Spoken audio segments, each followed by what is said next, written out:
there are a few reasons why we want to go on chain and start to mint NFTs. First, it's fun and people like to mint. We already know people like expensive NFTs, and that is an established asset class.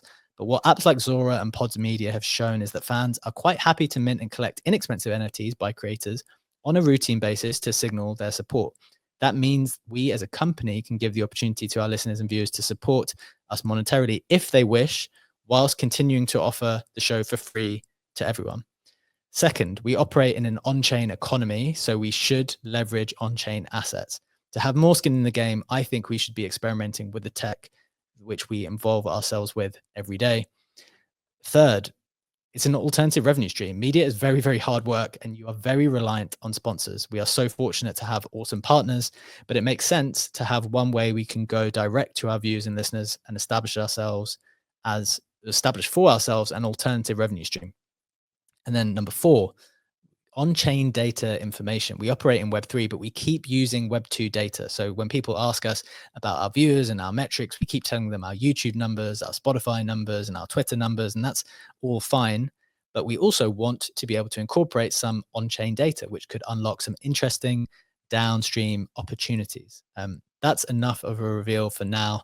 Going to hold some back for next week's edition. Legendary, how are you feeling about our move on-chain? It makes a lot of sense, right?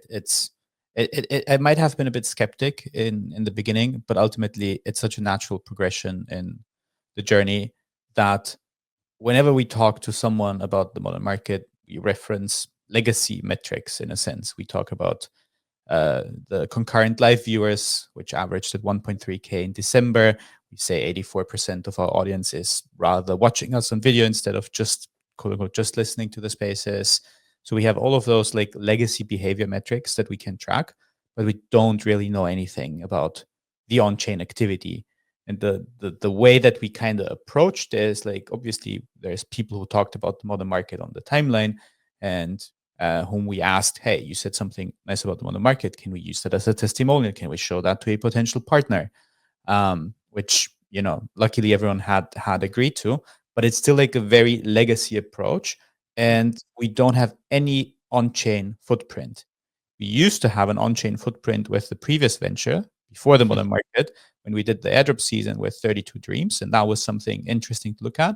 But modern market's been in existence for 424 shows as of today, with no proof that this thing exists on-chain, which in hindsight kind of feels weird.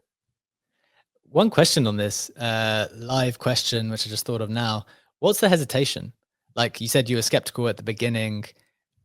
Is it around going on chain, and because of all of the PTSD of 2021 where people go on chain, prices go crazy, and then, you know, people are left furious with the creators of NFTs because they've lost money on them? Because I think we've got an elegant solution for that here, right? Where now I think it's been proven that you don't need to mint things expensively. There's a way to kind of create this on-chain community without doing that.